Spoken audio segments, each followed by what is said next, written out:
last video, you may remember a part in it where I mentioned that I appreciate the hell out of gaming subscription services. Now, whereas that segment of the video was primarily played for laughs, I genuinely do appreciate them. I think that PlayStation Plus and Game Pass are a gamer's gateway drug into playing all sorts of different games. From day one AAA releases to AAA shit. These two services have been essential for me and many other people to try out a lot of different games for a very low price. But why am I making this video for you all today? Well, you see, since the dawn of gaming, it's a hobby that's been experienced by a multitude of different people, from architects to racists and homophobes. But out of all of them, gaming is something that can be experienced by anyone at any age. And thus, certain games are made to cater to people in a certain age range, from hot topic shopping emos who like the color of piss smeared all over their monitors with Slipknot blaring in the background, to games that will take away all the responsibility of parents looking after their children by using them as teaching tools in games like Jumpstart. And throughout history, this one subgenre of edutainment games have persisted from gaming's inception all the way to today. We've had games like Sonic Schoolhouse, Mario Teaches Typings, Tweeny's Game Time, and to even more recent years like the Sesame Street games on Connect, and all the way to present day, where we have the topic of today's video, a Nick Jr. show called Paw Patrol. Now, I'm pretty sure everyone has to have some idea what this franchise is, right? It's the thing children love watching on mommy's iPad before getting scarred by Elsagate videos. This is a franchise that aired all the way back in 2013 and still to this day seems to be getting new episodes. Now, I've always been aware about Paw Patrol, mainly because the fast food places we go to at the time would always have toys of them along with Happy Meals. But since I was a 15-year-old edgelord at the time, would you be surprised if I told you I never watched this show? The premise of the series is that it takes place in a place called Adventure Bay, probably neighboring city to Guantanamo Bay, and it's up to this kid named Ryder and his crew of rescue dogs to solve everyday issues that should really be left for adults who actually occupy these fields. But if the already existing adult populace of the city is so incompetent that they need to let an underage child and his puppies deal with all the shit for them, then I'd be a little bit too scared to see how they deal with these problems firsthand. Now I know you might be asking yourself, Paw Patrol, why out of all the topics you could possibly have picked, John, is this what you're making a video on? There's Skull and Bones, the Tomb Raider remasters, and literally any other game you could be talking about. So why this? Well then, this is where I go back to around 2022, and this is why I bring up Game Pass and PS Plus. I was just casually scrolling around trying to look for a game to play. Maybe on Game Pass I could replay some of the Halo games, or maybe even Doom Eternal. Maybe I could try to get into something new, like trying out the Ori games for the first time, or just go out of my way to look for something obscure. But as I kept scrolling, I would find them staring at me. And especially nowadays, seeing Paw Patrol sandwiched between games like Ninja Gaiden, Pal World, Payday 3, and Persona 3 Reload, these games stick out like sore thumbs. Or sometimes, maybe I want to go on to PS Plus and try out some of their quote-unquote exclusives, like the Final Fantasy VII Remake, Days Gone, or Spider-Man Miles Morales. Maybe PS Plus is something that Game Pass doesn't. But still, after all that scrolling, I was met with these little shits staring at me, and then the inner YouTuber in me screamed out, I think it's time I made a stupid little video about these games. And so here we are today. This is a video I've been teasing and wanting to do for a long time. I've teased it in my Resident Evil videos, talked about it on Twitter, but now after all this time, I finally pulled the trigger. So let's finally see what all these games are about.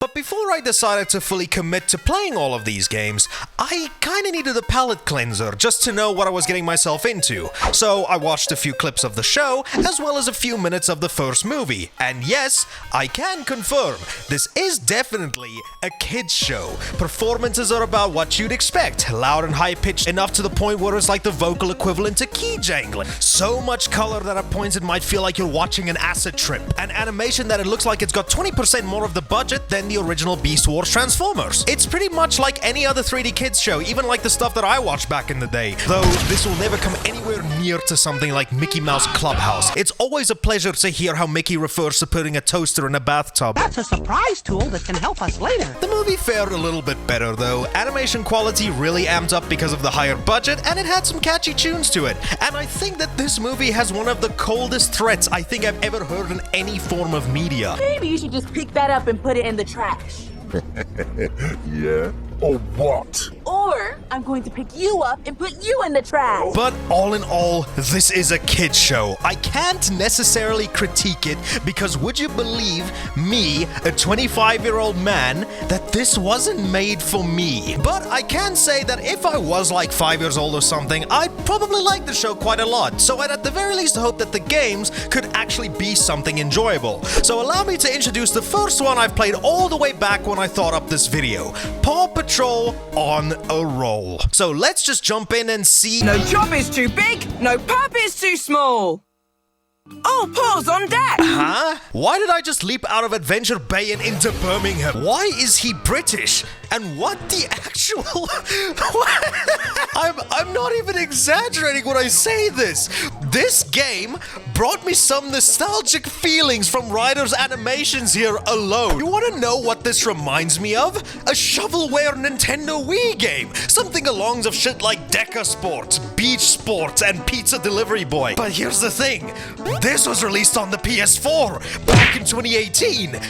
You know, the year of God of War, Spider-Man, Red Dead Redemption 2, and Shadow of the Colossus, among other games. At the very least, we can say that there's some consistency with the show and the game's animation quality. But I'm not here to judge a game based on its graphics, so let's go ahead and see what this game has in store for us. So after this little cutscene showing all the pups going to the lookout to be put to work because they need to earn their wages at a very young age, we get our mission briefing, and then the first mission is that we need to get some baby ducks out of a hole. Okay, I guess. And after said briefing, we get another cutscenes of the pups setting out to the mission. One loading screen later, we see the pup we're playing with, and here we go. The game finally starts. So the game is basically a 2D collectathon. We collect all these pup treats floating all over the stage in order to unlock some cool bonus rewards. Okay, all of that seems to be all good and well. We can even find these big-ass golden paw prints to get even more surprises. How cool is that? Okay, I'm actually quite surprised. The game actually so far seems promising. We have our basic moveset of running and jumping, so it's alright in the gameplay department. It's checking out all the notes. But what does this game have going for it to keep me hooked, I wonder? Well, I guess we don't need to wait any longer because, woo, looky here. A small gap. Clearly too much of an obstacle for a police dog that can fucking double jump to overcome, but this is where the other game's mechanics come into play. Using common sense. So when you get to these areas, it's up to you and your developing brain to somehow put two and two together in order to progress. You'll be presented with 3 different options ranging from this paw print, sniffing opium, and the obvious answer. And after proving that we're able to use around 100% of our brain, we use this net to get up to higher places. Sweet! Now we can continue. All up until we find a barn door that's closed. But wait a damn second. Hoo-hoo! Look there! There's a rope with a context-sensitive button prompt on it. Are we about to make some God of War level QuickTime event in order to overcome this obstacle? Well, if your idea is just pressing X once and then pushing the left stick on the opposite direction to open up a 3-ton barn door, then congrats.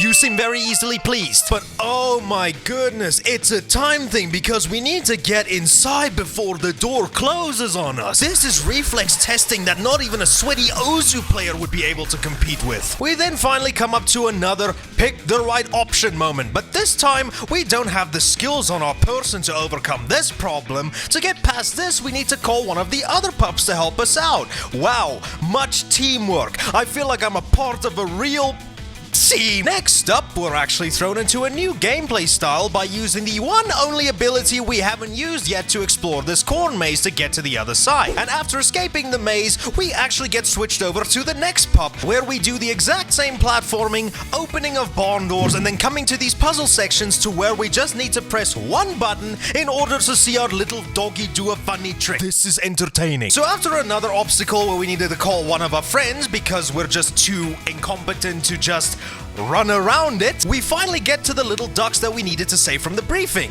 In this oddly shallow ditch. We fill the hole with water, and hooray! The ducks are saved. We then get to see our very cool gamer score go up and get this cute little picture of Cruella de Vil's soon-to-be fur coat playing with the saved ducklings. How wholesome. Anywho, after all that, I think it is time to move on to the next mission. This time we need to save sheep. Alright, it seems like this game seems to have an entire animal rescue motif going for it. And we even get to start out this mission as another one of the pups. This one called Woman Pup. And she's pretty cool because she has a jetpack that we can use to fly onto barn roofs. And we even get to participate in these Sky Auto-Scroller levels where we get to collect even more pup treats that we're not going to question how they got up here whilst avoiding seagulls. And yeah, that's pretty much most of the interesting changes in gameplay I was able to note. The rest of the game is just this pretty basic 2D collectathon platformer with the occasional breaks in gameplay to make sure that your child is cognitively functional by asking them to choose the right answer when prompted. It's quite simple. But I would say that this game is pretty inoffensive if I'm being completely honest here. Yes, the monotony of doing the exact same thing over and over again was causing me to get ever so closer to finding the cure to insomnia, but I'd have to say I've genuinely played worse games before. But there was something I was rather curious about. You see, what I tend to do whenever I make videos is I go onto websites like howlongtobeat.com to see how long a certain game is going to take me to get through, just so I can schedule it around my work and life stuff. And seeing that I still had other games in the series I needed to take a look at, I was naturally curious to see how much of my time was going to be spent. 4 fucking hours? Are you on something? I was about to pass out after 20 minutes because of the same mission structure, but I could have forgiven that if the game was at the very least short, maybe around like an hour or 2. This is a kid's game after all. But 4 hours? My brother, that's around the same length as something like Titanfall 2's campaign. Fuck's sakes, one of my favorite games, A Short Hike, doesn't even take that long. For a game that presents the same type of mission with just a difference in environment and scenarios, I don't see how the hell a kid would be able to stomach a runtime like this. But I mean, this was just the first out of a bunch of these games that I played, so who knows, maybe they took what they learned from this game and the next few games will probably be better. So let's move over to our next game, Paw Patrol, Mighty Pups Save Adventure Bay. Seems quite like a pretentious title, but let's not judge a book by its cover. What have we got here that on a roll was lacking? Main mission. Extra. Main extra. Settings. Quit. Settings. Quit. Quit. Shut the fuck up! Alrighty then, at the very least I can applaud 2 things. It seems that we're back in the land of freedom, bald eagles and desert eagles, and from this main menu we can see we've got an extras menu. So I'm rather excited to see what lies in there for us. So let's go into the main missions and see... What the fuck? The Meteor? Like what, Meteor from Final Fantasy VII? How the hell did we go from saving ducks from a knee-high pond to a worldwide cataclysm? Whatever, I shouldn't be asking too many questions. Let's just load it up and see what's going on. We select the mission, see the pups roll out to the destination, and wouldn't you look at that, the game is actually a 3D platformer this time around. Isn't that quite interesting? And it seems like we got a buddy along with us like we're playing a Lego game. And I'm gonna be honest here, this really looks like it's a major improvement from On a Roll. Environments done this way already feels less restrictive and is already a lot more fun to control these characters in there. And oh, what do we have here? Seems like pollution isn't a foreign concept to Adventure Bay, so we run up to this shit stain on our squeaky clean community, press the Y button, and then we save the environment. And we even got rewarded with some dog treats that in no way might pose a possible choking hazard from being buried under sand and litter, but who gives a shit? Afterwards, we're taught how to actually switch between the pups by pressing the shoulder button. We then select the pit bull, and then we're able to use dangerous power tools to destroy rocks on the beach because onshore injuries are a little bit cringe, right?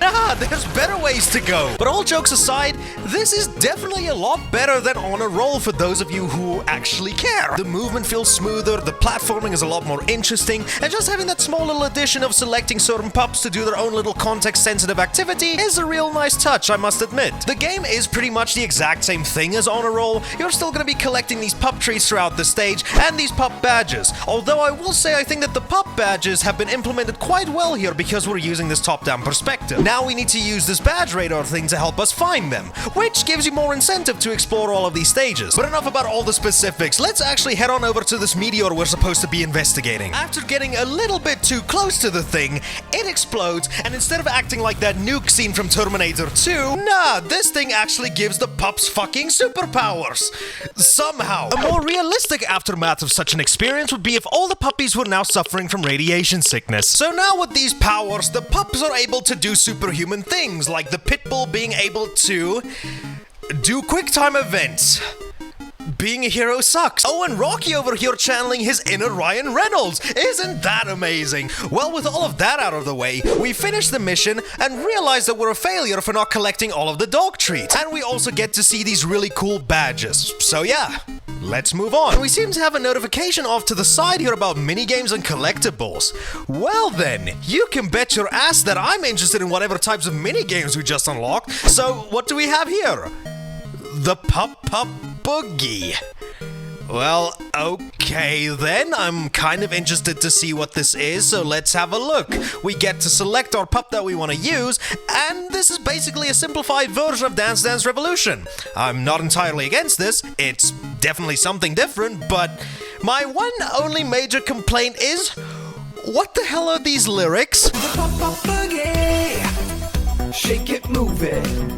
Show 'em what you got, that pup stuff. I'm starting to think somebody really liked puppies when they were writing this, and I don't think I need to explain to you why this is wrong on two different levels. Alright, I think I've seen and heard enough, so let's have a look at our next mission. So it seems that we need to help somebody out by fixing a ski lift, because just calling a repairman just seems a bit too impractical, isn't it? But I do suppose it was worth it at the end of the day, because now we're able to drive this giant-ass snowmobile to clear out the roads from these giant-ass piles of snow, but we're just going to be ignoring the other debris on the road, like the boulders and giant logs. I'm pretty sure some of these people need some screws knocked back into their skulls, and a head-on collision might just do the trick. After that, we get to do some more platforming, doing some casual button mashing at the point where it feels like this could be a competitor with a Budokai Tenkaichi game, until we reach the end of the level where we fix up the ski lift and let's go. I can't wait to see how all of this hard work is going to go to waste thanks to human error. But it would seem that we unlocked 2 more minigames, so I decided to go into Mr.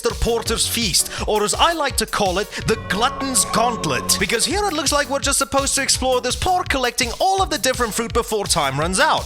I guess it's great because it focuses on the game's strength, being its platforming, but we've got a main game to complete. And main game complete I actually did this time around, because the game's runtime was about an hour and a half, which I think is way more forgiving on my sanity. Well, I mean, the rest of the missions weren't anything really too special. We've done a little bit of casual plant watering, did the exact same sky mission from Honor Roll, only with it now being the exact same thing as the snowmobile mission, channeled our inner Tom Holland by scaling up this cliffside, which I'd say was just a non-maze version from that segment from Honor Roll, fixed a bone fracture like I was playing a kid-friendly version of Trauma Center on the Wii, explore ancient ruins because this game had to remind me that I needed to finish the Tomb Raider remaster, but here I am making this video, explore the inside of a volcano where I'm pretty sure I can hear a BSAA agent punching a boulder not too far from here, and then we get to the final level where we need to escort civilians to safety after the main villain of this game attacks the city hall with a giant robot. An ordinary Sunday for this place, I'm sure. And once saving all the citizens and completing a series of QuickTime events, that's the end of the game.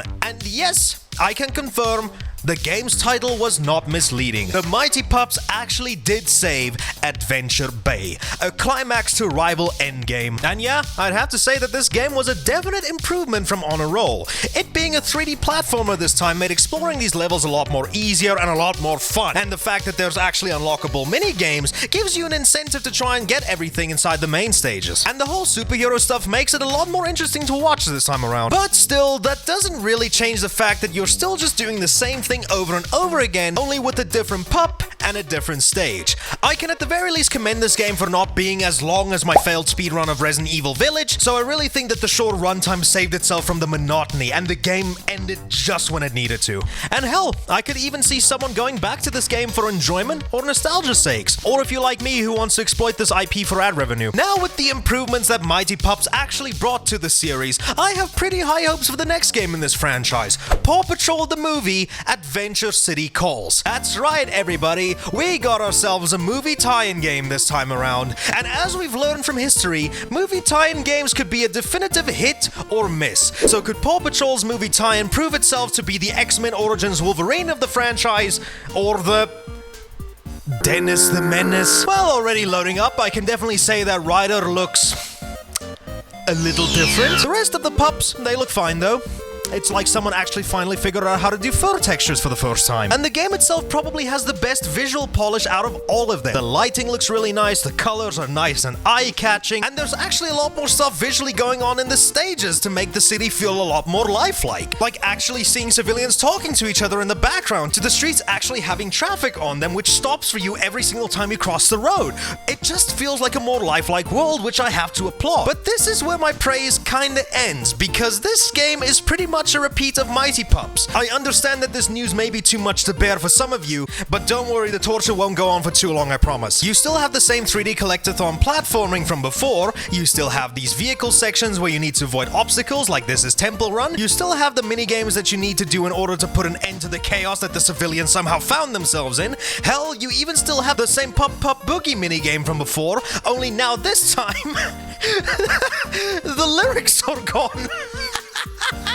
Does this mean that they were self-aware? Why would that be the only thing that they omitted from the sequel? But the game's biggest flop, in my opinion, is that every single part of the game takes place in identical locations. You got the city streets, back alleys, the rooftops, construction sites, and all of that. So yeah, it takes place in different areas around the city to try and make it have a little bit more variety, but I sadly don't think that this can come anywhere close to a beach, a ski resort inside a fucking volcano. The graphics might look a hell of a lot better, but damn, is this a missed opportunity. I think the only interesting switch in visuals and gameplay is when you're going underwater, which makes me think that these pups are at risk of contracting cholera, but they remind me of a scaled-down version of the swimming stages from Crash 3, so that was actually really cool. But other than that, everything about this game is pretty much the same as it was in Mighty Pups. At least the game was still around an hour and a half like the last game, so at the very least it ended before I could start questioning my life choices. But with all of that being said, this finally brings us to the final game of today's video. Now, before I go into this, I want to add that yes, I'm aware that there are still probably a ton of these games floating around. Hell, I even wanted to request a review code for what was at the time the latest game, Paw Patrol World.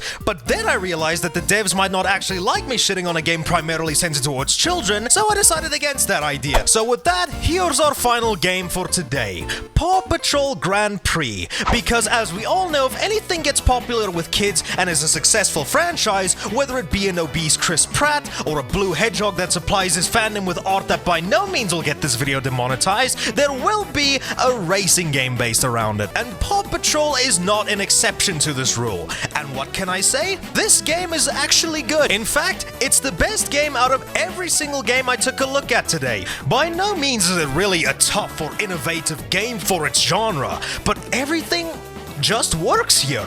The racetracks are nice and varied, the vehicles, whilst being a lot more slower than your normal car racing game, actually don't feel that bad to control. There's items here that you can use to disrupt other players, there's boost pads that make you go like 1 mile faster, and as annoying as this was to me, the characters actually have shit to say during the races, even though a lot of the time it's just the same shit on repeat, because I'm sure that that won't get old in the ears of a child. But for me, at nights I can still hear the screams. Hell, characters even have their own special moves after collecting a certain amount of dog treats. This game isn't that bad. Hell, I'd even go as far to say that it's a great time. Now, this obviously won't be my very first choice if I invite a few friends over to play a racing game, hell no. But for what it actually is, this game isn't all that bad.